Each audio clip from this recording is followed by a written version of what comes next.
Desde nuestra tradición hinduista conviene especificar ciertas cuestiones antes de entrar de lleno en la cuestión del liderazgo, para que se pueda entender bien nuestra postura de cara a ampliar la comprensión y perspectiva de las personas que nos escuchan. El hinduismo es una de las grandes religiones del mundo, denominada por los hindúes Sanatana Dharma, la religión eterna. Una de las más antiguas, pero también es una de las más complejas que existen. Un conjunto de creencias metafísicas, prácticas religiosas, cultos, costumbres y rituales que conforman una tradición que no puede atribuirse a un fundador específico, por lo que carecen de un cuerpo central unificado.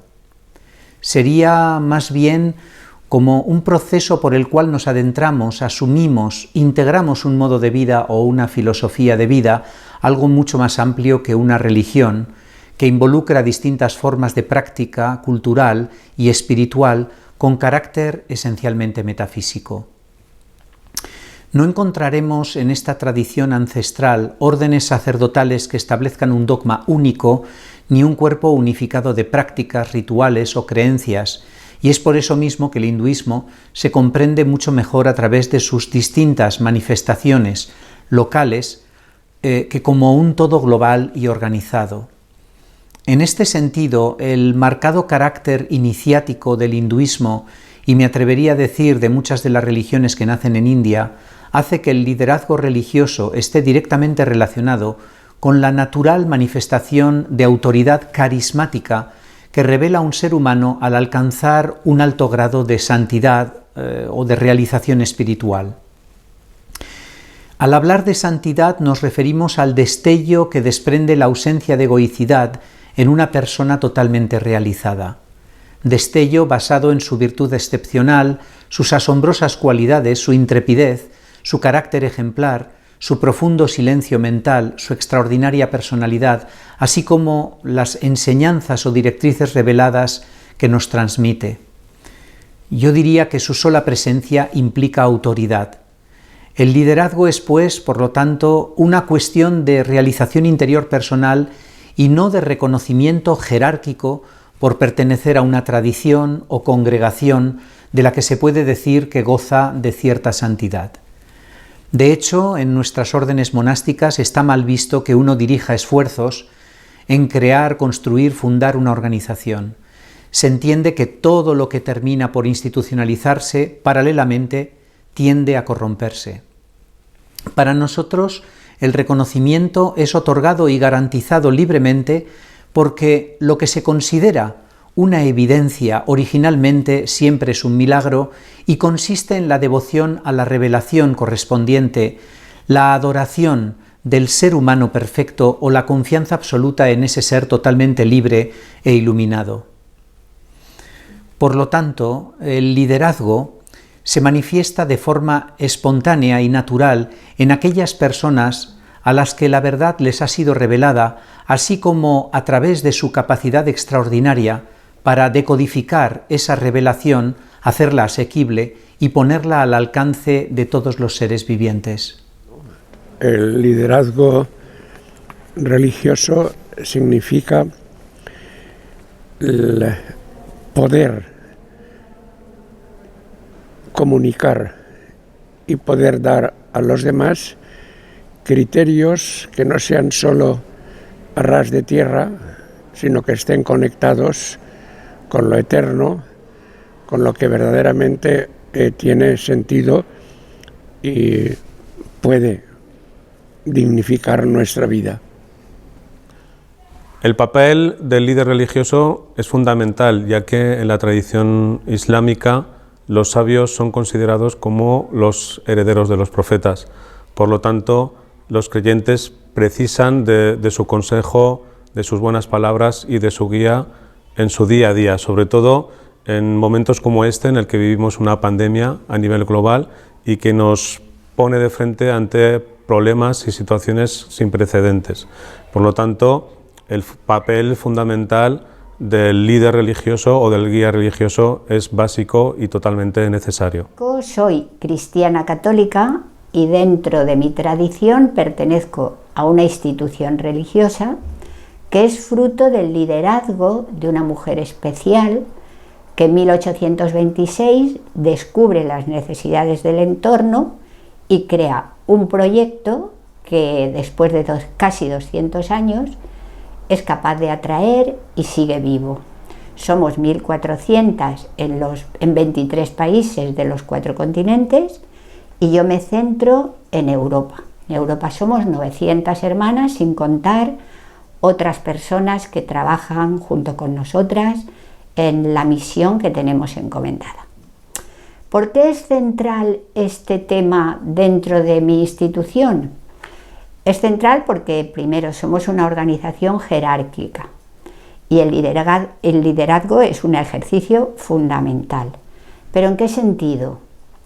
En el sentido que se inspira en el relato del Evangelio, por ejemplo, Juan 14:3, en el que Jesús, en la cena que tuvo de despedida con sus discípulos, llega un momento, se quita el manto, se despoja del manto y se ciñe una toalla y se pone a lavar los pies a los discípulos. Claro, esto sorprende y especialmente al que luego iba a ser líder de la primera comunidad. Y se niega, y dice que a él no le lava los pies. Y Jesús le da a entender que esto no es un rito, que lavar los pies es entender cuál es el estilo, el talante de vida, y es el servicio.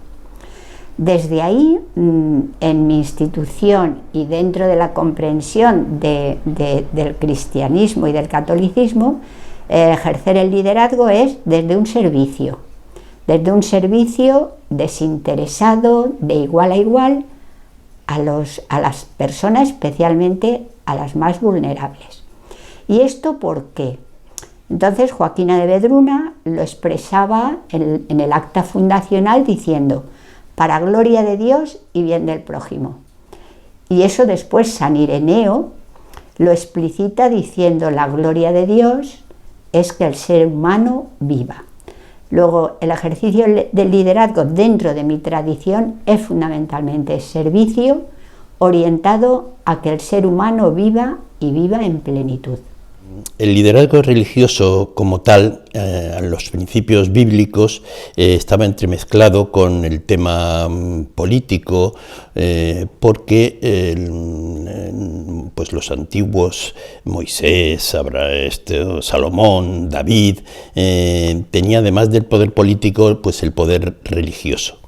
A partir de la destrucción del Segundo Templo en el año 70 de la Era Común, es cuando se empezó a surgir la figura del rabino. El rabino es, como traducción, el maestro.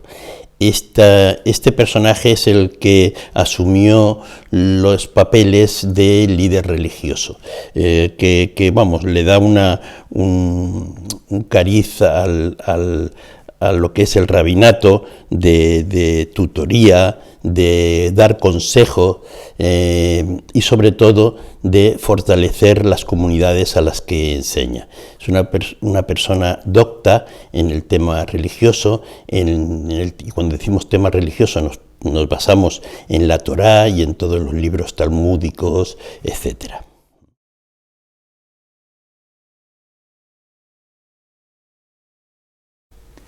Lo primero es comprender que el área de interés para un verdadero líder dentro del hinduismo se situará principalmente en el ámbito interior.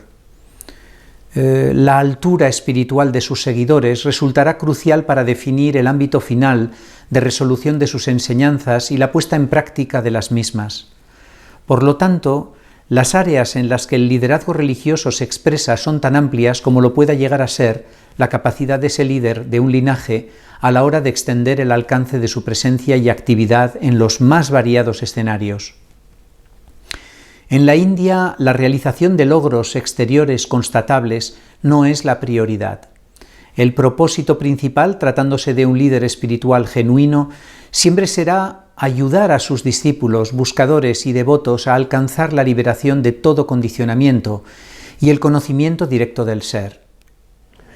Los principales ámbitos del liderato religioso son, en primer lugar, sería en la propia Iglesia la Eucaristía y lo que se llaman las homilías. Esta es una de las formas como este liderazgo se hace presente. Otra es en la consulta, que prácticamente se realiza en el sacramento de la confesión. Y luego otras actividades que pueden ser en la Facultad de Teología o lugares donde realmente se hable de Dios y de la religión.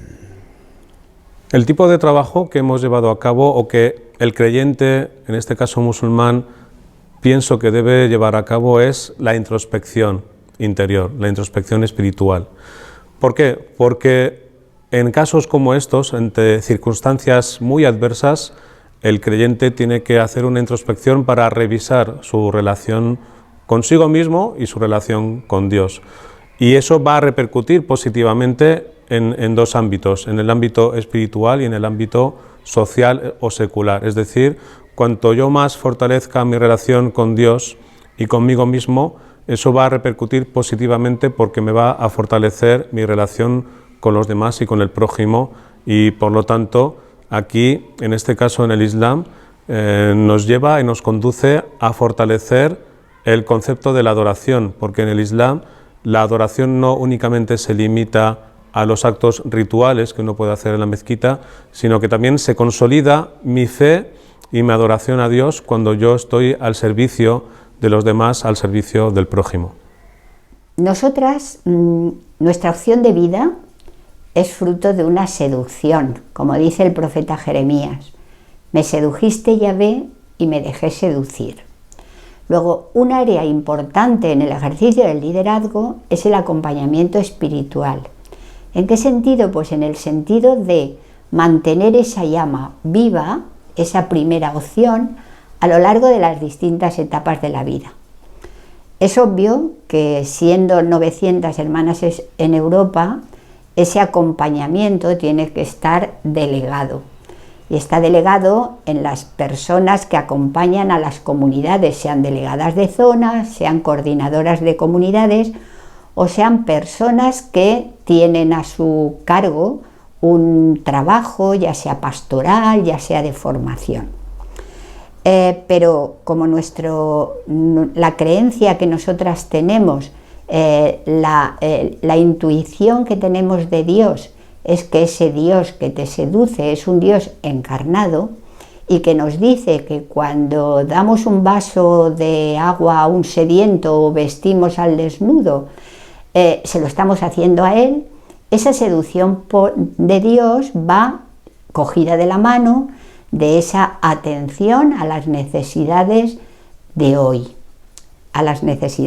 Por lo tanto, el área de misión es un área importante en el ejercicio del liderazgo, el acompañamiento a las personas que están dedicadas pues, en el ámbito de la educación, en el ámbito de la salud, en el ámbito de atención a los más vulnerables. Tenemos proyectos con niños que no tienen familia, otros con personas que han venido de otros países, otros de refuerzo educativo con niños que no tienen recursos para poder estar en igualdad de condiciones con otros, etcétera, etcétera. Por lo tanto, la atención a ese acompañamiento espiritual y a la misión son dos aspectos fundamentales. Pero nuestro estilo de vida es comunitario, nosotras vivimos en comunidad. Entonces, también ese acompañamiento desde el ejercicio del liderazgo a las comunidades, en esa dimensión de fraternidad, de relaciones sanas, de relaciones fraternas, es importante, sin olvidar que, lógicamente, la atención a las áreas económicas, administrativas, de comunicaciones, de organización, contamos con equipos técnicos, pero también entra dentro de las áreas donde se ejerce el liderazgo. Es muy amplia el abanico que tiene un rabino dentro de la estructura del judaísmo. Primero, fijar esa estructura, es decir, no existe esa jerarquía como existe en otras religiones, en otras iglesias, como podría ser la católica, la que tenemos más a mano, en donde hay una estructura piramidal, donde arriba figura el Papa, después vienen pues, los obispos, los arzobispos, es una estructura perfectamente escalonada que en el judaísmo no existe. Es decir, en la importancia que le damos a la igualdad, la jerarquía no es una palabra más bien que nos cruje un poco. Entonces, ¿qué ventaja tiene esto? Pues que el rabino está en continua preparación y entonces asume una gran cantidad de áreas. Por supuesto que el más importante es el religioso y ritual, ¿no? El que va siguiendo o da el orden de las oraciones, prepara las bar mitzvahs, la circuncisión, la brit milá, en fin, ayuda a la hora de los difuntos, etc. También, por supuesto, el área de académico y el área de estudio, en donde enseña, no solamente se dedica a ordenar una oración en un arbit, en una oración de la noche, o una oración de la mañana, o una oración de la tarde, o en alguna festividad, sino que además pues da en parte enseñanzas sobre todo lo que es el Tanaj, la Torá, el Talmud, etc.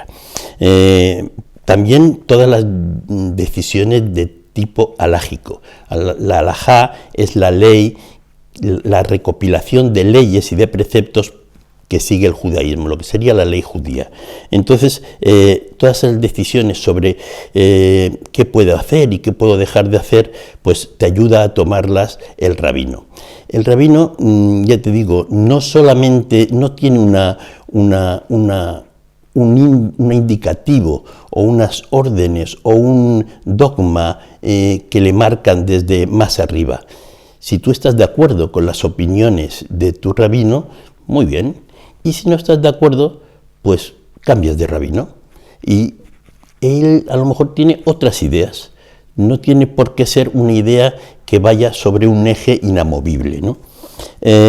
Por eso en el área comunitaria, aquellas comunidades que se puedan permitir un rabino, porque un rabino no deja de ser un profesional en los días que corren, un profesional preparado para todo lo que son las cuestiones de halajá, de Torá, etc. Entonces, en esa vida comunitaria, el que tiene poder para tener un rabino, pues estupendamente se ve apoyado con alguien de dentro. Si no, pues tiene que recurrir a rabinos itinerantes, a rabinos de la federación en España, cuando las comunidades son muy pequeñas, etc. Entonces, la principal, otra de las áreas que asume es el área de orientador espiritual y consejero, ¿no? Para cuando hay algún problema. También es una persona que reanima la activación social y la justicia social, lo que nosotros llamamos, por ejemplo, la tzedaká, que es la justicia, la caridad, o el tikkun olam, que es el reparar el mundo, la parte, decimos que el mundo necesita siempre arreglo, ayuda, reparto, una distribución de la riqueza.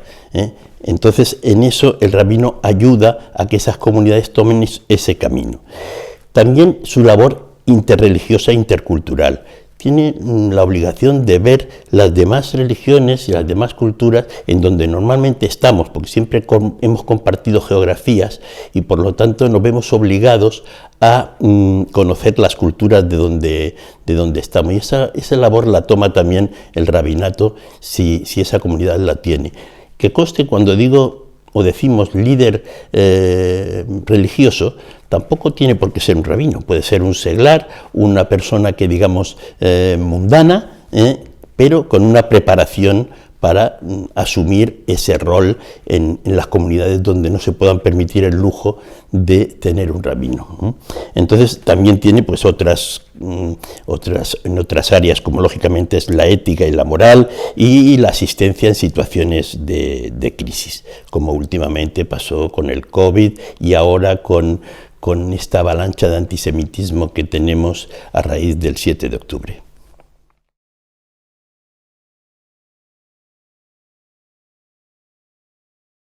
El éxito del líder religioso en el desarrollo de una comunidad de discípulos o seguidores da origen a la comunidad espiritual, pero en este sentido el concepto de éxito en Occidente difiere enormemente del concepto de éxito que tienen los maestros espirituales de la India. El derecho a liderar era determinado por el reconocimiento de las cualidades divinas que le han sido reconocidas o atribuidas por otras almas realizadas y sus seguidores. Todas las escrituras recomiendan a los maestros espirituales. El gurú no es más que la meta que buscan los hombres, el ser mismo. Un filósofo y místico hindú llamado Tayumanavar decía que Dios adopta una forma humana para disipar la ignorancia del buscador, de la misma forma que se usa un señuelo para capturar a un ciervo salvaje. Debe aparecerse en un cuerpo para que se desvanezca en el buscador la noción de soy este cuerpo. Digo esto porque todo religioso en India tiene como referencia para alcanzar el éxito de su realización personal la imagen de su Ishta, su ideal espiritual elegido. Este proceso siempre parte del encuentro con un maestro vivo realizado que encarna los valores y virtudes del ideal espiritual elegido. Este encuentro con ese ser iluminado le inspira y orienta hacia el origen mismo de su mente. El conocimiento directo del ser concede una percepción distinta de la realidad. Dicha percepción ayuda a recorrer con éxito el sendero y desvela el cómo resultar de utilidad a terceros. Pero la referencia espiritual de lo que llamamos religious genius siempre implica desconcierto y asombro. Uno se pregunta, ¿pero cómo es posible que la mente pura y cósmica se recubra de un cuerpo humano tan frágil que siempre parece estar comiendo y durmiendo, haciendo algo, acostándose, pasando hambre o cayendo enfermo? Este es uno de los mayores misterios que existen. Él no tiene voluntad propia que le impele a emprender acción alguna por iniciativa propia. Sin embargo, muchos fenómenos mágicos y milagros le persiguen como su propia sombra. Pero ¿qué poder puede superar al del sabio que atrae a miles de personas de todos los rincones del mundo, muchos de los cuales cambian sus antiguos modos de vida y algunos incluso alcanzan la divinidad? Aunque se sirve de un cuerpo como cualquier otro individuo, ha roto con la ilusoria creencia de que él es su cuerpo. Tras muchas vidas de búsqueda extenuante, realiza la conciencia suprema, sin cualidades ni formas. Más allá de los conceptos de evolución, karma y reencarnación, percibe el cuerpo como en un sueño, afuera, pero no fuera de su ser. El mundo ni lo atrae ni lo repulsa. Es puro como el vacío de la conciencia, eterno testigo que no posee ojos para ver. No está ni liberado ni libre, ni es ni Dios ni ser humano. No es ni Dios ni ser humano, de hecho, no es nada. No es más que él mismo. En un líder religioso, la cualidad principal es que no se envanezca, que no piense que lo es todo, sino que escuche, sepa escuchar y sepa atender las preguntas que se le hacen. Preguntas que muchas veces no son formuladas con palabras, sino con acercamientos o con petición, diríamos, de intervención. Personalmente pienso que hay dos cualidades que son fundamentales y básicas en un líder religioso o un guía espiritual, que son la sinceridad y la perseverancia. Es decir, uno debe ser sincero primero con su Creador, con su Señor, y luego debe ser sincero con aquellas personas que le tienen como guía, que le tienen como referencia. Y segundo, debe ser perseverante, no solo consigo mismo y en su práctica religiosa, sino que debe ser perseverante para que los demás vean que esa persona realmente es una persona que ama lo que hace, que ama su relación con Dios, que ama su religión y que está no solo por estar al servicio de esa confesión, sino que estar al servicio y en la ayuda a los demás. Yo creo que es la pasión, o sea, mantener viva esa primera llama que te llevó a optar por un estilo de vida. Luego, otra cualidad es tener perspectiva, el horizonte, hacia dónde vamos. Con esta pandemia pues se han roto muchos planes, pero yo creo que es fundamental el ser comadronas, parteras de la vida, vislumbrar por dónde brota la vida y apoyarla. Luego, creer en las personas, o sea, no puedes hacer un liderazgo como tú, el centro del universo, o sea, el liderazgo se crece con otras y otros y en colaboración. Bueno, eso es una pregunta complicada y subjetiva, ¿no? Pero bueno, yo te voy a dar mi opinión al respecto y por supuesto son las habilidades intelectuales, las habilidades espirituales y de compatibilidad emocional con su comunidad serían aquellas que yo principalmente valoro, ¿no? Por supuesto, la erudición es básica, es decir, en el judaísmo no existe el analfabetismo porque desde pequeños ya estamos casi obligados a aprender, además del idioma en donde vives, pues el hebreo para poder tener oraciones. Y el hebreo ya te conduce a muchas preguntas y esas preguntas a la vez lo que hacen es enseñarte cómo es la vida. Nosotros, como a veces digo, somos un pueblo que nacimos con manual de instrucciones y ese manual de instrucciones está en la Torá. Esas instrucciones la interpreta el líder o el que en este momento pueda ser el rabino de la comunidad y necesita pues una comprensión profunda y detallada de esos textos para poderlos explicar, ¿no? Por supuesto que una de lo más importante, como cualquier miembro de cualquier comunidad y que esté en una posición de responsabilidad, la integridad y su carácter moral. Es importantísimo que se respete en todos los aspectos de honestidad, de humildad, de justicia y que no por eso perder entusiasmo. La capacidad de liderazgo, como su propia palabra indica, es necesario y sobre todo también aplicar toda esa sabiduría a una sabiduría práctica, es decir, a lo que llamamos el da'at, que es más allá del conocimiento académico, cómo aplicar esos conocimientos a los problemas reales. Por supuesto, la compasión, lo que llamamos el rahamim, la misericordia, todo lo que es compromiso y dedicación, habilidades de comunicación, porque si una persona no se comunica bien o no dice exactamente lo que quiere expresar y no le entienden, pues se va a encontrar con problemas. La flexibilidad también y la apertura al cambio. Estamos en una sociedad que cada vez se va globalizando, se van entremezclando los colores y hay que saber tener cintura para moverse en esa sociedad. No te puedas quedar hierático en tu sillón de la sinagoga y ahí ver pasar el tiempo. No, tienes que participar en esa vida, y eso lo requiere una persona con flexibilidad y capacidad para ser abierto al cambio, ¿no?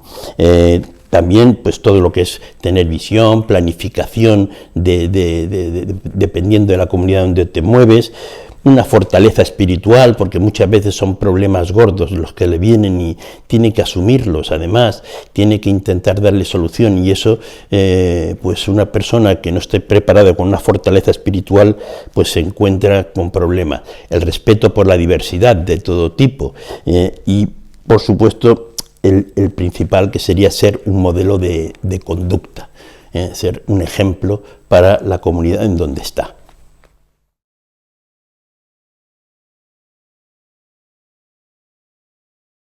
El hinduismo nos transmite un modo de comportarnos ante la vida y un sentido de responsabilidad donde a veces el silencio es nuestro mejor aliado. Así, al contrario que en Occidente hay cosas que es mejor mantener en secreto, aspectos sobre nuestras aspiraciones, experiencias internas y logros que pertenecen al rincón de la privacidad, a ese espacio delimitado por la sabia reserva personal. Algo que suele decirse y muy a menudo sobre la filosofía hinduista es que es una invitación directa a replantearnos nuestra existencia, a reflexionar sobre ella a través de otro prisma mucho más amplio y a la vez responsable. El objetivo último de esta religión es guiar al ser humano por el camino de la liberación, ahí donde nuestros pensamientos, emociones, actos y palabras nos conduzcan a la serenidad, a un estado de conciencia donde todo está en armonía. En el hinduismo encontramos una serie de recomendaciones que llevar a cabo para hallar el equilibrio interno donde reina el bienestar o la calma. Muchas veces estas indicaciones definen lo que no debemos hacer, que es mejor evitar o restringir. En este sentido, no podemos olvidar que dentro de este marco filosófico, toda acción tiene su efecto, su consecuencia. El buen hindú es una persona que sabe cuál es su deber, cuál es su responsabilidad. Ese dharma donde todo progreso material tiene su trascendencia espiritual y el vínculo que dará forma a una felicidad real en esta vida y en la siguiente reencarnación.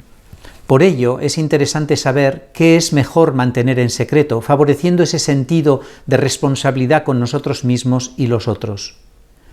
En mi caso, tuve la grandísima suerte de recibir una formación casi individualizada por parte de todos mis maestros. Así lo dispuso mi gurú y así fue como sucedió. A veces resulta difícil de explicar aquí en Occidente que simplemente me limité a creer en lo que mi maestro me dijo y luego a seguir fielmente sus indicaciones. No es que no recibiéramos formación, como todo el mundo, simplemente el eje de la transmisión no se produjo como consecuencia de paquetes de información que nos fueran transmitidos racionalmente. Todas esas cuestiones eran superfluas. No es intelectualmente como se aprende el arte del no hacer o el arte de parar el mundo.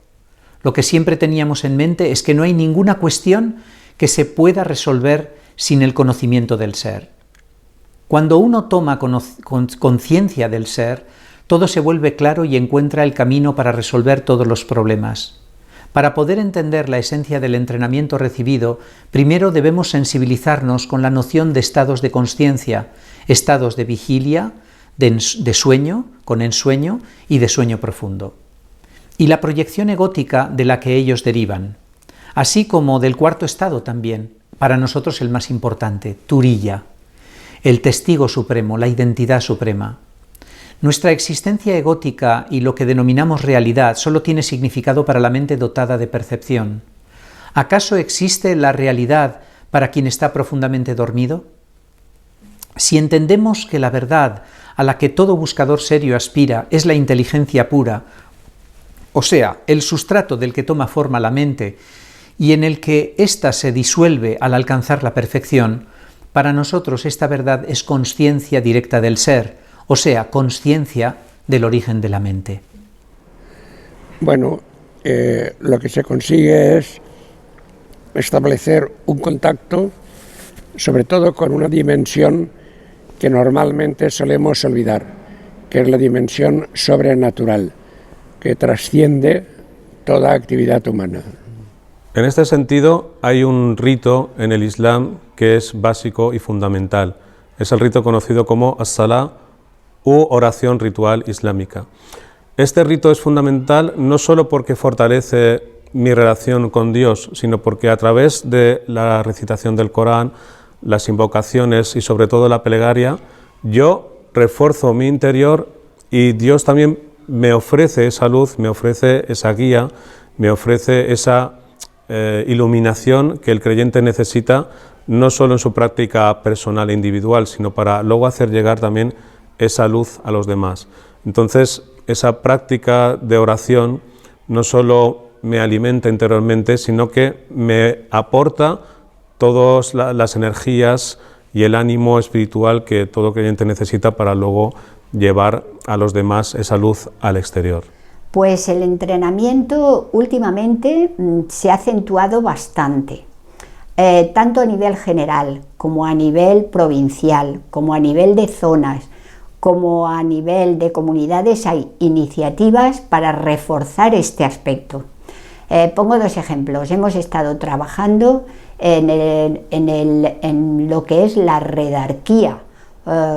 Somos una organización jerárquica, pero queremos trabajar de manera colaborativa. Pues nos inspiró José Cabrera.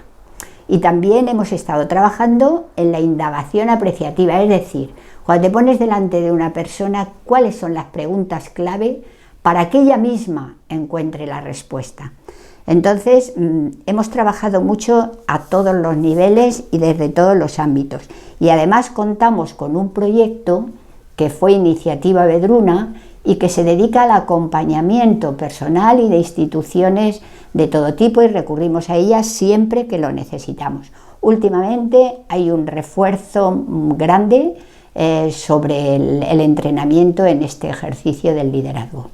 Hay varias rutas por las que llegar a ser un líder espiritual, un líder religioso, como lo que sería un rabino, ¿no? Por supuesto que hay una formación académica en instituciones de educación judaica, en los temas propios del judaísmo, como fundamentalmente es la Torá, el Talmud y, como he dicho ya varias veces, el Tanaj, que reúne todos los libros sagrados, y bueno, algunos pueden dedicarse a temas elevados de tipo esotérico, en fin. Todas la que es la formación académica tiene una larga preparación para poder acceder a lo que se llama la semijá, o la ordenación rabínica, que es la ordenación, la bendición que le da el rabino superior o el maestro, y le dice que esa persona está preparada para ser rabino. Cada uno tiene sus maestros y dependiendo de sus maestros, pues tú ya sabes qué orientación tiene, qué educación, y puedes dar servicio o adaptarse a tu comunidad, ¿no? También todo el tema de las prácticas que se hacen en residencias, en comunidades, junto a otro rabino, para poder, digamos, servir de prácticas a tu futuro desarrollo. Eso genera un desarrollo personal que tú mismo, que el líder, el rabino o el que esté ejerciendo en ese momento del líder religioso. Y digo líder religioso siempre no porque sea una persona, a lo mejor es el líder religiosa, sino que está a cargo de una comunidad religiosa. Él tendrá que tener una preparación para eso, pero no tiene por qué ser lo que entenderíamos vulgarmente como una formación religiosa, es decir, puede ser un seglar, pero con una preparación. Ese desarrollo personal lo que va a hacer es que tenga una integridad personal importante que sirva de ejemplo a su comunidad. Por supuesto, todo el aprendizaje de casos prácticos y saber moverse en la sociedad en que estamos o en las redes para poder transmitir sus conocimientos, que al fin y al cabo es de lo que se trata.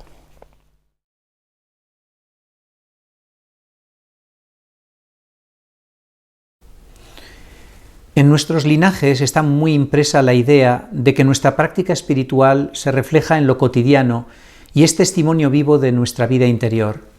Nada tiene esto que ver con dar ejemplo a terceros y mucho menos con la idea de dar lecciones a los demás. Tan solo es una cuestión interior. Trabajar sobre todo lo que está echado a perder en el interior, trabajar sobre lo que no funciona, porque si transformamos nuestro corazón y sanamos todo mal, solo queda el bien. Este acto de atención constante, acompañado de una práctica constante y diaria de la meditación, de un intento por ejercitar la virtud entendida como una expresión interna o externa de inegoísmo total, de la habilidad de mantener despierto un proceso de autoindagación, de la entrega en términos de disponibilidad para el bien y del ejercicio del servicio desinteresado, podrían resumir los puntos de trabajo interior. Este marco religioso tan inspirador nos indica que todo acto tiene sus consecuencias. Así seamos un poco más reflexivos y entendamos que el silencio es a veces ese lugar más que acertado donde guardar ciertas palabras, aspiraciones y pensamientos.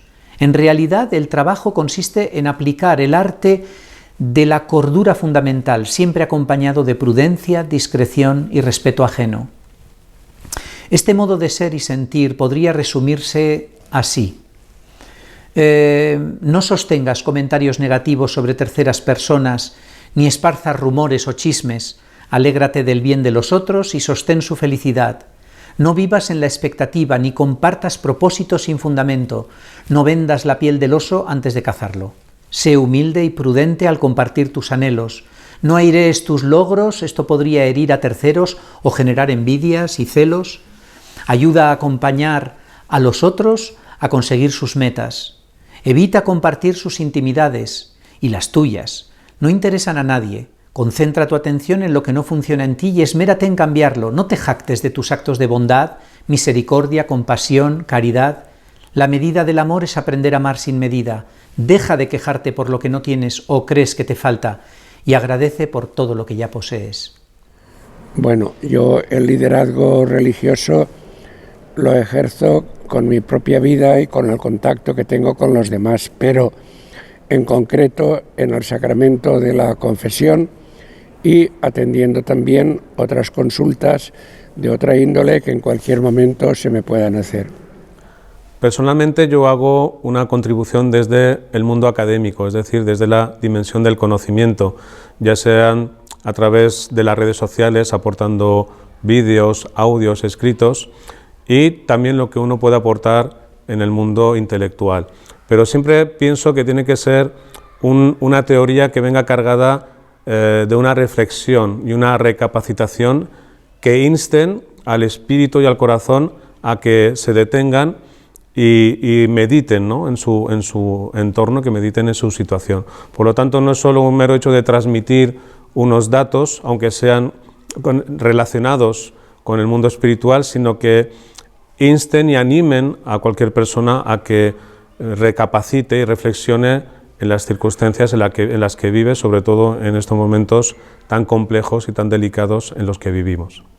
Yo creo que esta pregunta se tendría que hacer a las personas que sufren o gozan en el ejercicio de mi liderazgo.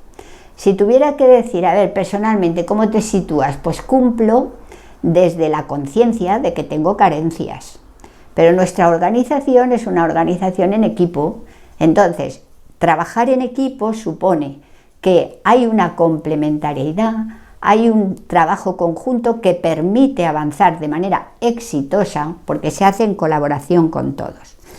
Entonces, si tuviera que decir qué me llega de las personas que reciben el ejercicio de ese liderazgo, pues yo diría que la cercanía, el deseo de buscar juntas los resultados de lo que llevamos entre manos, y creo que esa pasión, o sea, yo creo lo que me digo. Por supuesto, tener conocimiento de la tradición en donde estoy y de la comunidad en la que estoy. El tener un entendimiento básico de las prácticas judías es fundamental para poderlas explicar, ¿no? Pues el observar también un compromiso con los valores judaicos, los valores como tal, de la Sedaká, como ya dije, el Tikkun Olam, trabajar junto a los dos pilares de cualquier comunidad que exista, que es cualquier comunidad judía que exista, que es la Hebrá y la Ezra. La Hebrá es la que ayuda al enfermo, la que ayuda en los últimos momentos al judío que está a punto de fallecer, y después en su posterior entierro cómo proceder al enterramiento. Eso se encarga esa sociedad santa que llamamos Hebrá Kadisha, Santa Hebrá. Y la otra, que es la Ezra, que es la de ayuda social. Estar implicado en esas dos, como es mi caso, ¿no?, en esas dos sociedades, la Ezra, que es el tema social, ayuda a las personas que se vean en necesidad, enseñar a un niño su preparación para su bar mitzvah, en fin, poder aportar a una persona que se encuentre con problemas de tipo tanto psicológico como económico, como de trato, el poder aportarle una solución y un apoyo, pues es una de las cosas que principalmente te ves implicado, ¿no? El tener muchas habilidades complementarias, finanzas, mercadotecnia, recursos humanos, porque tienes que tratar en según qué comunidades con mucha gente y tienes que tener también esos conocimientos. Un cierto liderazgo y una experiencia administrativa, porque todo eso hay que administrarlo. Al fin y al cabo es una comunidad y nos vemos abocados a tener unos conocimientos administrativos mínimos. Por supuesto que también la capacidad de representar a tu comunidad, a la comunidad judía que es la que estás en los diversos estamentos, tanto sociales como son asociaciones de tipo interreligioso, de cualquier otro tipo, y mismo ante las administraciones públicas y demás. Saber aprender, saber escuchar, en fin. Por eso estaba diciendo de que no solamente basta con una educación religiosa, sino que cualquier judío secular pueda implicarse a base de estos conocimientos en la dirección de una comunidad religiosa judía. Ya digo, normalmente los rabinos no presiden las comunidades religiosas, son los líderes religiosos, ayudan a cómo interpretar un determinado problema desde la visión del prisma religioso. Pero los que presiden una comunidad necesitan estos conocimientos, además de los puramente judíos, ¿no? Entonces, es importante, pues, para lograr esto, participar en programas de liderazgo, asistir a conferencias, vincular con comunidades de otras sensibilidades. Dentro del judaísmo hay varias sensibilidades y hay que procurar, porque todos partimos de un mismo eje, tener una relación entre las diferentes sensibilidades. Y, en fin, la verdad que es un trabajo muy sacrificado. Yo he estado 20 años dirigiendo la comunidad judía de Valencia y sé lo que es padecer.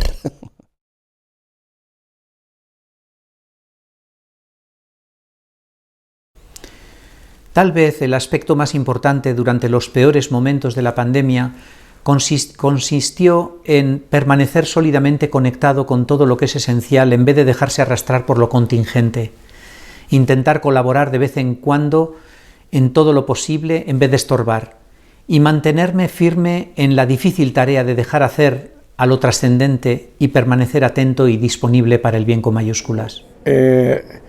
Durante el COVID lo que ocurrió es que muchas de las realidades sobrenaturales o trascendentes pues no fueron consideradas suficientemente, y esto motivó de alguna forma un distanciamiento entre un mundo y el otro. Pienso personalmente que el aspecto más importante que se sigue tratando hoy día a la hora de afrontar la pandemia es el hecho de dar respuestas inmediatas a un suceso que no ha tenido precedentes en la historia de la humanidad, es decir, vivir una pandemia realmente global y que ha afectado a todos los ámbitos prácticamente de la vida. Entonces, el guía religioso, el guía espiritual, no solo debe estar preparado, sino que debe dar esas respuestas a la gente que le tiene como referencia. Y además, cuando nos encontramos, como ya plantean muchos pensadores, escritores e incluso guías religiosos, nos encontramos ante un cambio de ciclo de la humanidad. No solo ya estamos pensando en si debemos cambiar alguna pieza del coche o cambiar de coche, sino que realmente debemos plantearnos en si debemos o no, utilizando este símil, utilizar ya un coche o no. Es decir, ya estamos ante un cambio de ciclo, el que se nos plantean ideas radicales en todos los sentidos. Vamos a ver, el COVID puso sobre la mesa unas necesidades que estarían latentes, pero no aparecían. Apareció la incertidumbre, se cortaron rutinas, Las hermanas estaban en expansión porque acudían a proyectos, hacían cosas, y apareció el miedo, y todo eso, ¿a qué me empujó? Me empujó a que había un aspecto fundamental, que era sostener y alentar la fe. Entonces, ¿cómo se hizo? Pues recurriendo a textos del Evangelio, de la Biblia, en el que el pueblo vivía situaciones parecidas, porque era necesario traer con la memoria, hacer memoria de aquellos relatos que tenían mucha actualidad. Después había que otras personas se mantuvieron en la brecha. O sea, cuando se habla de que los sanitarios en los hospitales, nosotras también teníamos comunidades contagiadas, entonces había que animar, alentar a las personas que estaban al frente. También había, de cara hacia afuera, había inmigrantes en polideportivos y había hermanas que acudían. Había gente que necesitaba un apoyo porque estaban viviendo debajo del puente, no tenían casa, y ahí estuvieron las hermanas. A estas hermanas, ¿qué había que hacer? Pues había que agradecer, alentar y sobre todo advertirles del riesgo que corrían, era el riesgo de la vida. Y luego había otras hermanas que no entendían por qué tenían que estar confinadas sin salir de la habitación, y había que exigirles, había que exigir. También tuvimos 18 muertes en distintos puntos del territorio, entonces había que asumir el dolor y acompañar el dolor, y sobre todo alentar la esperanza. A pesar de todo, habrá un futuro, habrá esperanza y habrá una luz. Bueno, el COVID-19, en fin, ha sido un caso iba a decir sin precedentes, pero desgraciadamente con 5.784 años de, vamos a llamar, de existencia del pueblo judío, pues hemos tenido muchos COVID-19 o peor. Hemos tenido holocaustos, hemos tenido guerras, hemos tenido expulsiones, hemos tenido masacres, nos ha pasado todo por encima. Ocupamos un pequeño lugar en el mundo en donde, pa' colmo, como si fuera eso, pues yo qué sé, el centro del universo, porque ahí se mueve todo y ahí pasa todo y somos el punto de atracción, nos tienen vigilados con lupa. Y bueno, pues sí, es así como nos han dado vivir, nos ha tocado vivir y lo asumimos como tal. Por eso, uno de los aspectos que considero que se pusieron en juego en este tema del COVID-19, tenemos experiencia y sabemos, primero, adaptarnos a todas las restricciones que hubieron, de tipo salir, de tipo no poder ir a centros, a la sinagoga, no poder enterrar a un difunto, la familia de ese difunto, ¿qué le dices? En fin, adaptabilidad, uno. Soporte comunitario, tener gente que te pueda ayudar. Normalmente nunca estamos solos, hay una junta directiva, siempre desde lo del Sanedrín, los 70 sabios, ya procuramos ser equipo, no una persona la que decide y cargue sobre sus espaldas todos estos temas. El soporte comunitario, todo lo que es la parte de estar comunicado y la conectividad, eso en ese periodo fue muy importante porque pudimos, gracias a la tecnología, pudimos tener reuniones, pudimos vernos las caras, cosa que antes como mucho que podía hacer era telefonear con nuestros hijos, con la familia. Estuvimos casi un año sin poder, vamos a decir, ejercer el derecho básico de reunión, y eso fue muy duro. Por lo tanto, todo lo que es la parte de seguir la halajá tuvo que ser muy flexible, porque llega un momento donde te veías, puedo hacer un rezo por vía telemática cuando realmente tiene que ser presencial, porque el minyan son 10 personas que se reúnen en un sitio, y bueno, tenías que ser muy flexible y poder asumir tus obligaciones religiosas dentro de ese contexto del COVID que fue verdaderamente agobiante, ¿no? Eso sin un poco de ética y de moral, te ves a veces abocado a generar injusticias o conflictos con uno mismo, ¿no? Y que se generaron, seguro, porque, bueno, antes me decías esto y ahora con este tema no puedo yo reunirme con mi hijo, ¿cómo es posible? Pues si las autoridades religiosas, las autoridades políticas dicen, o las autoridades sanitarias dicen que no se puede, pues tenemos que asumir el sitio en donde estamos y respetar las leyes de donde vivimos. Se tuvieron que hacer innovaciones en las prácticas de culto, y cuando digo innovaciones, digo poder generar a través de la propia tecnología del Zoom, pues reuniones con la familia, uno comiendo en un sitio, otro comiendo en otro, y hacíamos la comida del Seder de Pesaj, pero bueno, lo que corresponde a la Semana Santa, ¿no? El Pesaj es la Pascua judía, pues vía telemática, y con los ordenadores puestos y comiendo delante de la mesa.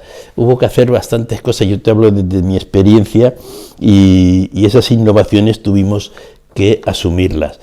Por supuesto que todo eso mediante el ejemplo personal, que siempre el ejemplo es una cosa fundamental para nosotros, y ya te digo, fue una época dura, de las, bueno, voy a decir, la más dura que he vivido yo, al menos, ¿no?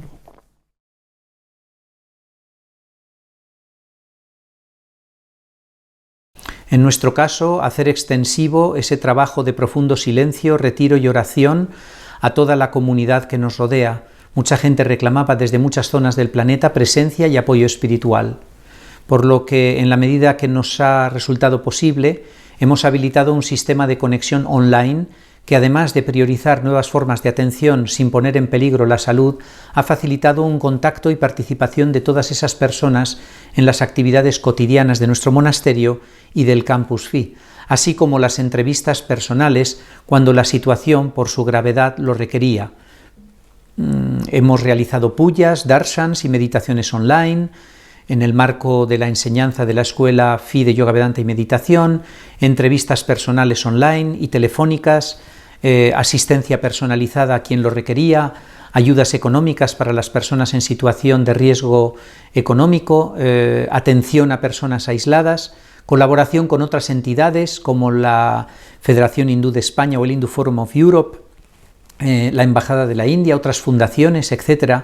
Por otro lado, hemos tenido que ocuparnos de resolver problemas en los monasterios y ashrams de los que soy responsable en India. Mi acción fundamentalmente ha sido la de escuchar y atender, que creo que es una de las condiciones fundamentales para afrontar debidamente los problemas y evitar, diríamos, un dominio con la propia opinión sobre la opinión o el pensamiento de los demás. Una de las acciones que se han llevado, pienso yo, no solo a nivel local, sino a nivel internacional, es el uso masivo de las redes sociales como alternativa a lo que normalmente y ordinariamente se estaba ofreciendo, pues, en los templos, en las mezquitas o en los lugares de culto. Entonces, sí que ha sido una gran bendición el hecho de poder disponer de esta herramienta de las redes sociales para poder, como hemos dicho antes, poder aportar esas respuestas a la gente que sigue cada una de las confesiones y que pudiesen tener contacto directo, no físico, pero sí un contacto virtual, un contacto directo con sus líderes y con sus guías, y así poderles consultar y poderles preguntar en cualquier asunto del día a día, y sobre todo referentes y relacionados con la pandemia que todavía a día de hoy estamos sufriendo. Estar conectada las 24 horas del día con las delegadas de zona que estaban directamente en contacto con las comunidades que sufrían situaciones muy complicadas. Escribir cartas de aliento, inspirada en relatos del Evangelio, frases como no temáis, yo estoy contigo, adelante, no dudéis, ¿por qué dudáis? ¿Os falla la fe? O sea, hacer memoria de relatos de una enorme actualidad. Muy importante fue la información, o sea, hacer llegar a todas las hermanas la información que había clara y veraz, porque si no funcionaban las comunicaciones entre ellas y muchas veces la información era parcial y había que informar claramente. Había que exigir a empresas que estuvieran a la altura del momento que estábamos viviendo. Y había algo que hice, vamos, con una fuerza enorme, que era rezar. Rezar el Salmo: solo en Dios descansa mi alma, porque de Él viene mi salvación. Solo Él es mi roca y no vacilaré. Proporcionar, por supuesto, que información clara y basada en los hechos que teníamos, ¿no? Es decir, basada en los dictámenes de los ministerios correspondientes sanitarios, en fin, pues teníamos que proporcionar una información a nuestros compañeros, a nuestros miembros, de qué hacer y cómo hacerlo. Por supuesto, hemos tenido que adaptar las prácticas religiosas a esas normas. No podíamos juntarnos, teníamos que tener una separación entre los bancos. Eso cuando nos pudimos empezar a reunir, establecer muchas veces telefónicamente, porque no había otra forma, un consuelo espiritual. Gente que se encontraba verdaderamente con problemas. Se veía que gente muy mayor que veía que se iba y no iba a poder ver a su familia. Fue muy duro y bueno, se pudo asumir con cierta tranquilidad, ¿no? Lo que dijimos de adaptar esos ritos y ceremonias, tener una guía ética muy clara para saber qué pones primero y qué pones segundo, promover todas las medidas de salud que dentro de nuestras posibilidades pues podíamos aportar, la asistencia social, poder establecer iniciativas, que la gente tuviera iniciativas para ayudar al que tenía más próximo, una cohesión en la comunidad. Sabemos que estábamos en un problema y olvidamos nuestras posibles discordancias y aunémonos en un mismo centro, que es ayudar a pasar esa crisis con salud. La verdad es que aquí somos pocos, nos cuidamos, pero aún así tuvimos nuestras bajas. Todo esto tiene que conseguirse también a base de un cuidado personal, cuidarse uno mismo para poder tener fuerza y hacer todo este trabajo. Todo lo que era educación, formación, se hizo a través de medios telemáticos, y tuvimos que ser muy transparentes a la hora de tomar decisiones para que la gente pudiera entenderlas.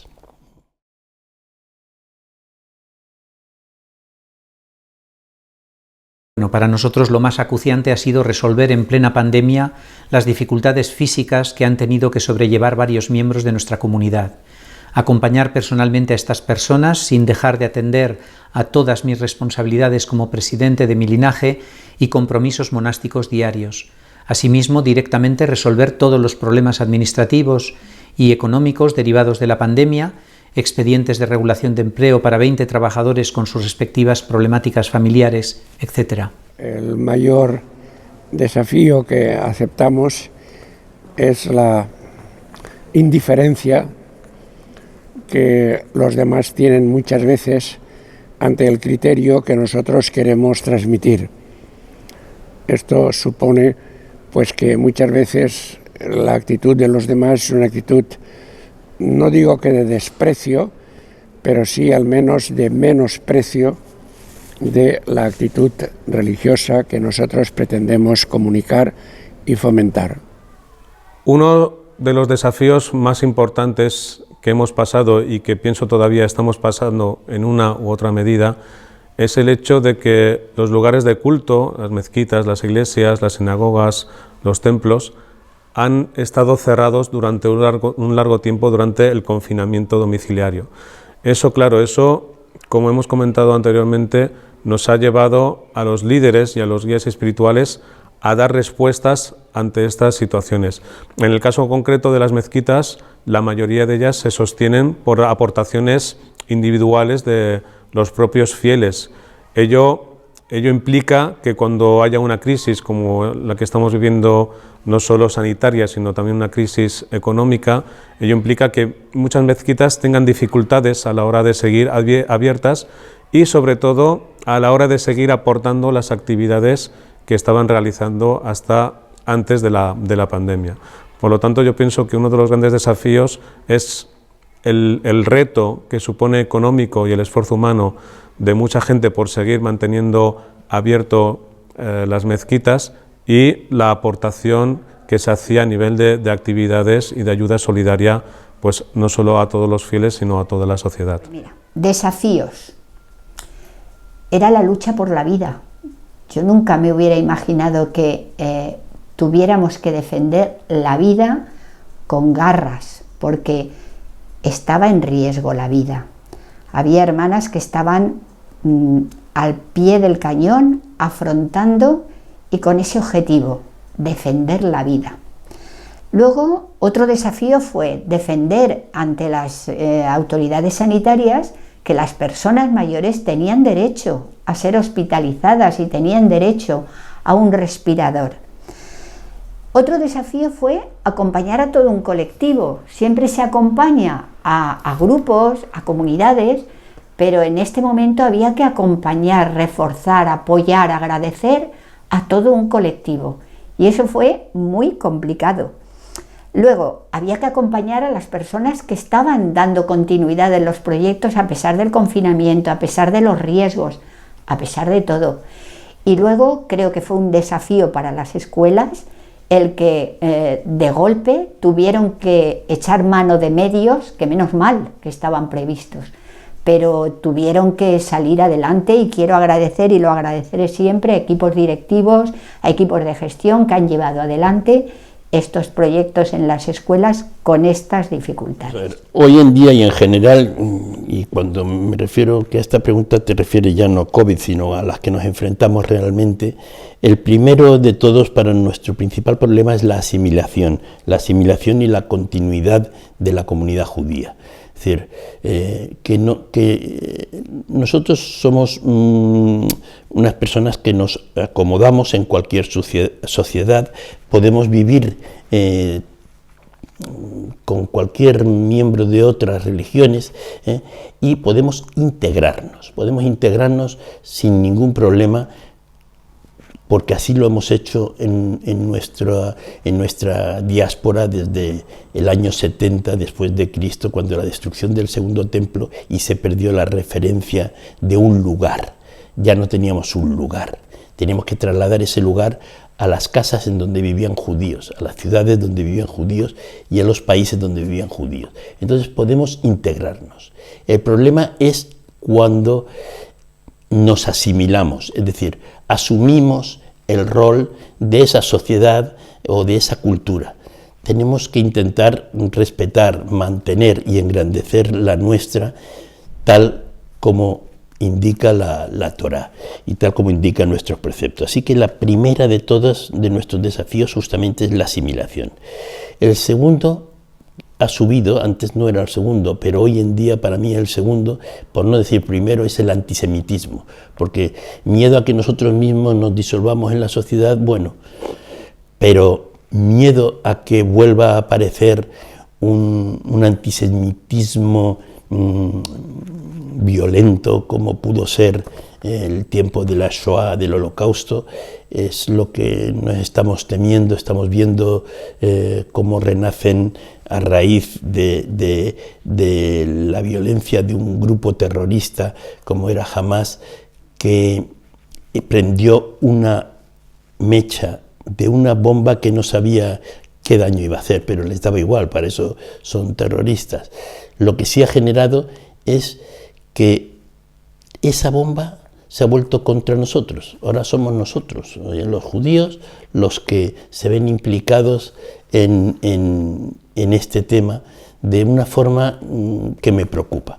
Se ha generado un importante crecimiento del antisemitismo, y digo en España, ya no te digo en otros países impensable como Estados Unidos o Alemania, donde hasta quitaron el nombre de una escuela que se llamaba infantil, que se llamaba Ana Frank, la quitaron porque ofendía a personas que no eran judías, cuando Ana Frank no tenía como ejemplo el ser judía, sino ser una niña que fue asesinada por la sinrazón, ¿no?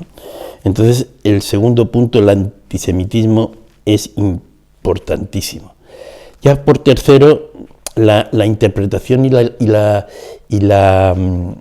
aplicación de la halajá, esos preceptos judíos en un país en un territorio donde somos pocos y no somos, vamos a decir así, no tenemos masa crítica como para poder tener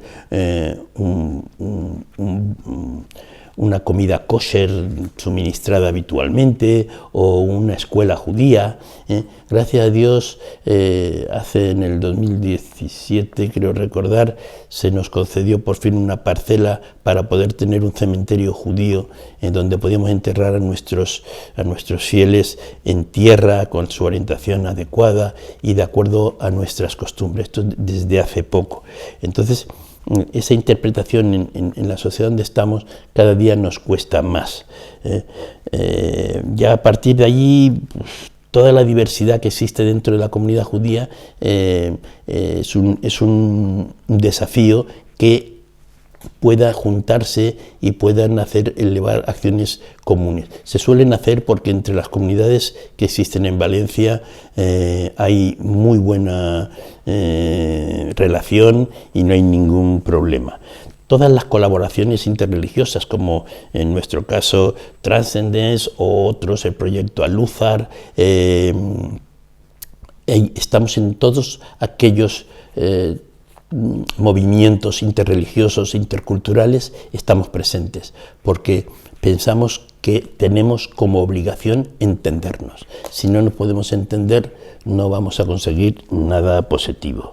Entonces, ya digo, esos desafíos se unen pues a todo lo que es el cambio social, la tecnología, la globalización, la inmigración, en fin, el falso progresismo, en fin, son muchos aquellos puntos en donde nos encontramos con desafíos, pandemias, crisis globales. Hoy en día la famosa teoría de la mariposa se vuelve realidad. Un aleteo en Filipinas genera una crisis en Sudamérica, ¿no? Todo lo que es educación es problemático. Para nosotros es un desafío importante porque nuestros niños tienen que estudiar en colegios donde no se les imparte la religión, y nos parece bien, pero tampoco tenemos la fuerza, al menos en Valencia, como para tener un maestro, y las familias tienen que hacer doble esfuerzo para no solamente educarlos en aquellas cosas que ayuda de la cuestión académica, sino en su cultura, en lo que es la religión, y para eso intervienen mucho los líderes religiosos, ayudando a esos niños y a esos adolescentes a seguir su vida dentro de la halajá, ¿no? Ya no quiero hablar de las presiones financieras y demás, pero porque también suelen ser un problema vital. Pero bueno, como todo el mundo llora de eso, no vamos a añadirle más.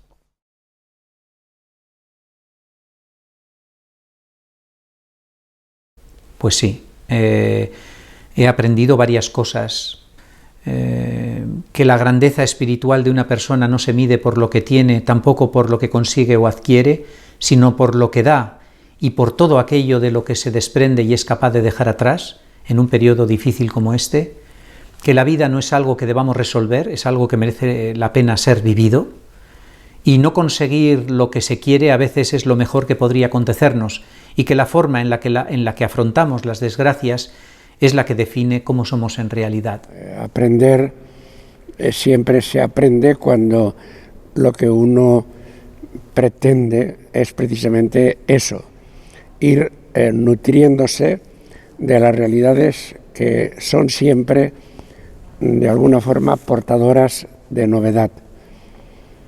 Y el aprendizaje es fundamentalmente aceptar y respetar ese aspecto nuevo que presenta cualquier realidad contingente. Si algo he aprendido sobre todo durante el confinamiento y durante esta pandemia que todavía estamos viviendo, es el hecho de que el guía espiritual, el referente, tiene que estar preparado en cualquier momento, y en cualquier situación y en cualquier circunstancia, por muy difícil que sea. Y eso nos lo enseñan las grandes personalidades de la historia y sobre todo de las historias de las religiones, cómo ante las situaciones más adversas, ante las circunstancias más complejas y más difíciles, sabían cómo plantear una solución, cómo analizar la situación y cómo presentar una situación.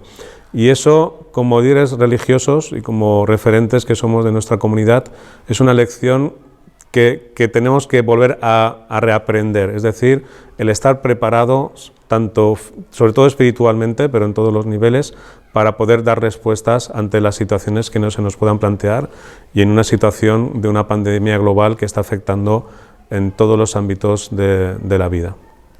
Pues sí, que soy muy consciente de la limitación y de la fragilidad humana, o sea, no lo podemos todo. Y eso ha sido una lección tan dura que creo que ojalá sea un aprendizaje. Y luego he aprendido que nadie es más brillante que todos juntos. Es decir, las cosas salen adelante porque cada uno desde su sitio hace su aportación. Unos serán llevando bandejas de comida y otros será estando al frente de una enfermería y otros saliendo adelante con un proyecto con niños y otro con mujeres de la calle. O sea, creo que nadie es tan brillante como todos juntos y que somos débiles. Son dos aprendizajes duros, pero espero no olvidar. La verdad es que he aprendido mucho.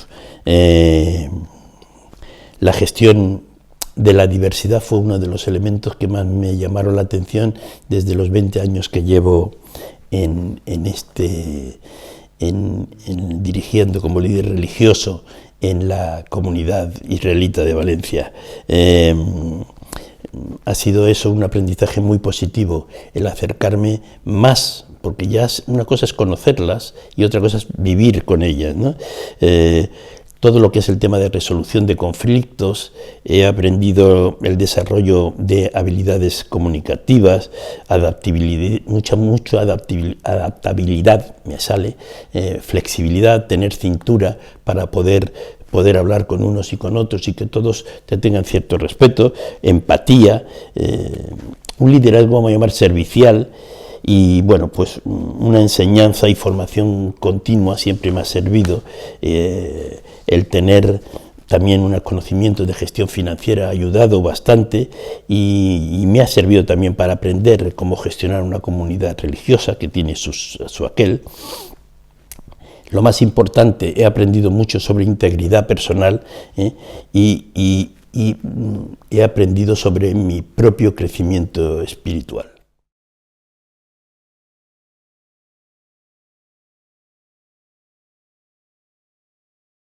Desde el comienzo de la pandemia he participado en varios encuentros internacionales con líderes religiosos de otras tradiciones, donde se han discutido y compartido muchas temáticas asociadas al momento singular que todos estamos afrontando, así como las respectivas comunidades religiosas a las que pertenecemos y los desafíos que han afrontado también. El conocimiento de las distintas experiencias nos enriquece a todos y amplía nuestra perspectiva y forma de funcionar y de responder ante la crisis actual. En España también llevamos tiempo trabajando a través del Foro Interreligioso Internacional Transcendence para avanzar en las relaciones de amistad entre diferentes tradiciones. En un marco de respeto y hermandad hemos profundizado en el diálogo interreligioso con el objetivo de encontrar soluciones a los problemas del mundo y de las demás personas. La pandemia que estamos viviendo ha afectado por igual a todo el mundo, pero las minorías, a veces con menos recursos, han requerido una atención especial. Somos un grupo de líderes religiosos de distintas tradiciones, nos queremos, apreciamos y ayudamos. Hemos intensificado los contactos para compartir las dificultades que afrontaban nuestras comunidades, así como las diversas formas en las que cada grupo había sabido afrontar y solventar sus respectivos problemas. Esto con el objeto de enriquecernos a todos y aprender de otros enfoques y formas de actuar frente a la pandemia. Para muchos líderes no resulta tan fácil establecer un contacto fluido con otras comunidades, muchas veces restringidos por su propio entorno, que acaba siendo más escéptico por ignorancia que el propio líder religioso en sí. El grupo que formamos, lejos de centrarse en las diferencias o en cuestiones controvertidas, ha avanzado mucho sustancialmente hacia un espacio de encuentro interreligioso basado en las similitudes entre nuestros distintos sistemas de creencias y los desafíos diarios que afrontamos unidos en nuestro entorno. Obviamente, la pandemia ha implicado muchos aspectos que van desde lo personal hasta cubrir toda la sociedad en la que estamos inmersos, y hemos constatado con amabilidad que es mucho más lo que nos une que lo que nos separa. La cuestión principal, que se aplica a todos por igual, es qué vamos a hacer cada uno de nosotros con el tiempo que nos queda. Yo no he tenido ninguna dificultad, más bien al contrario. Cada vez que hemos citado a las distintas religiones para una sesión de intercambio de criterios o de visión de las cosas, pues han acudido y hemos tenido un contacto, diríamos, afable y amigable. Creo que eso es un fruto de ese esfuerzo que se hace por llegar a una convivencia con distintas religiones, distintos criterios, que es la forma de vivir respetando la realidad de los demás. Una de las cosas positivas que como creyentes hemos sacado de esta pandemia es el hecho de reforzar todavía más nuestros lazos de hermandad, aunque haya sido desde un ámbito, vamos a decir, virtual y no físico, porque nos hemos visto abocados a ese distanciamiento social, distanciamiento físico, por lo tanto no hemos estado en contacto durante mucho tiempo con las personas más queridas por nosotros. Y en lo referente a la comunidad de creyentes, el hecho de fortalecer nuestros lazos de manera virtual ha generado tal vez un nuevo sentimiento de echar de menos esos lugares de oración, ¿no? Aquellos templos a los que pues alguna gente, bien por problemas en el día a día, por responsabilidades, por trabajo, no acudían a las mezquitas o a las iglesias o a los templos de culto, sí que se han visto, sobre todo ante un hecho como una pandemia, de necesitar de ese espacio religioso, porque aunque la divinidad está en todas partes, uno puede rezarle a Dios allá donde esté, sí que ha habido como ese deseo, esa necesidad de pisar un suelo sagrado, por así decir, y volver a tocar el suelo, volver a hacer los ritos en el lugar donde se solía hacer, y sí que se ha reforzado mucho lo que es nuestras relaciones fraternales a través de las redes sociales y de Internet, y por eso ha habido un gran trabajo de líderes religiosos a la hora de organizar eventos, conferencias, exposiciones a nivel virtual, y en los que mucha gente no solo ha participado porque se ha hecho de forma masiva, sino porque realmente lo ha necesitado en estos días de confinamiento y de pandemia. Pues mira, tengo una experiencia que, tengo dos preciosas. Una es una mujer musulmana que trabaja en un proyecto con nosotros, con personas de otros países, estuvo atendiendo a los inmigrantes que estaban debajo del río en época de pleno confinamiento. Fue un trabajo tan precioso de ver cómo desde un proyecto Vedruna cristiano se apoyaba con una líder de un proyecto nuestro y que era musulmana. Fue algo enriquecedor. Y tengo una experiencia preciosa, y es la invitación que nos hizo el grupo de hinduistas con Swamiji. Nos invitaron a participar en una liturgia de su ritual. La sorpresa fue, claro, todo vía online, la sorpresa fue que en un momento determinado ellos rezaban con los nombres de nuestras personas queridas que habían muerto. Yo creo que eso fue para mí tan impactante, el pensar que no era un encuentro de diálogo interreligioso, era un grupo de hermanos que se apoyaban, que compartían el dolor y se fortalecían en la fe. Y quiero agradecerlo de todo corazón. Por supuesto que las relaciones interculturales es, como dije en otra de las respuestas, es de las cosas que más las cosas más gratificantes que me han pasado, porque he podido entablar conversación con culturas que para mí eran difíciles, culturas orientales, como aquí en Transcendence tenemos a mi gran amigo Swami, que me acercó a la cultura oriental y que ese me obligó desde tiempos del oratorio en el Spivert a conocer esa Oriente siempre nos pilló, Oriente lejano me refiero, nos pilló lejos, y a mí me sirvió de mucha ayuda el comprender y el estar al tanto de sus palabras, ¿no? Ese tipo de eventos interreligiosos ya organizados pues ayudaron mucho a tener la oportunidad de formarme, ¿no? Pues todo lo que es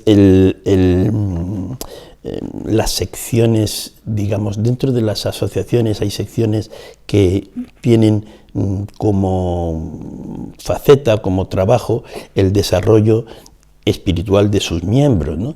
Entonces, en esas he participado y he intercambiado la forma que trabajamos las comunidades judías junto a otras comunidades.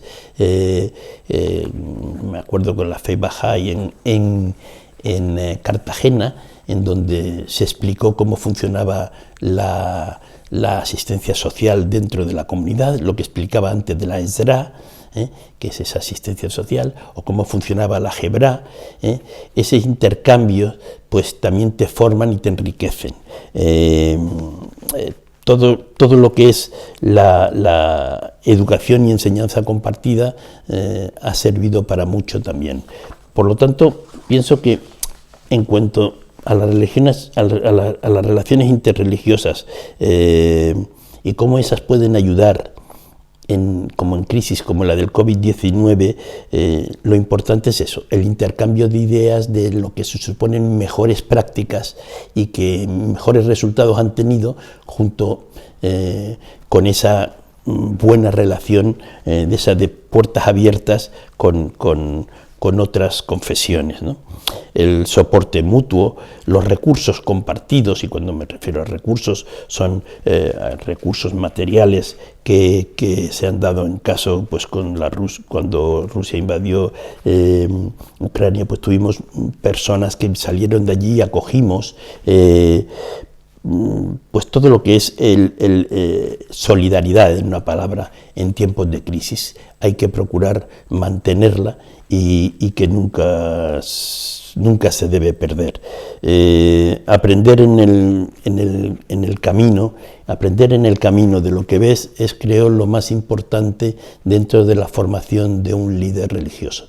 Y bueno, podía haber a lo mejor aprendido más, seguro, pero creo que con lo aprendido tengo bastante. Hoy en día, desde hace un mes, después de 20 años de ser presidente, he dejado la presidencia, ahora soy vicepresidente de la comunidad israelita y me sustituye como presidenta Marilda Azulay, a la que aprecio mucho, con una formación académica bestial, es doctora en urbanismo y la verdad supongo que hará enriquecer nuestra comunidad.